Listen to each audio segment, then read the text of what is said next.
First, it's looking at those warning signs and invitations. It's first creating awareness. What starts the process of thinking about suicide? Is it certain moods? Is it certain people?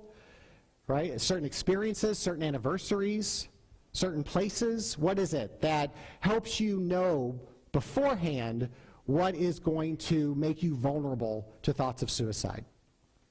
Internal coping strategies. What do you start to do when you start having thoughts of suicide? How do you soothe yourself?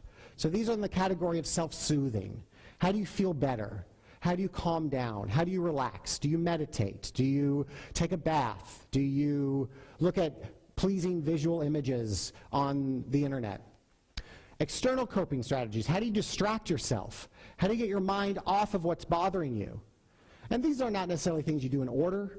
You can do these all at the same time, but these are the different categories of coping strategies. Then what are your resources? Who do you ask for help? Especially if your coping strategies are not working, who do you talk to? Who do you call? What are your professional resources?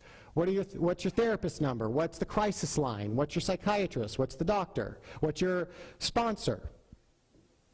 And lastly, and this is just kind of something you don't necessarily do in the safety plan in this order, but you do ahead of time, is how do you create a safer environment? And now we can't create an environment where someone cannot hurt themselves, but we can at least decrease and create a buffer between the thought, the impulse, and the action. Because sometimes you just need a few minutes.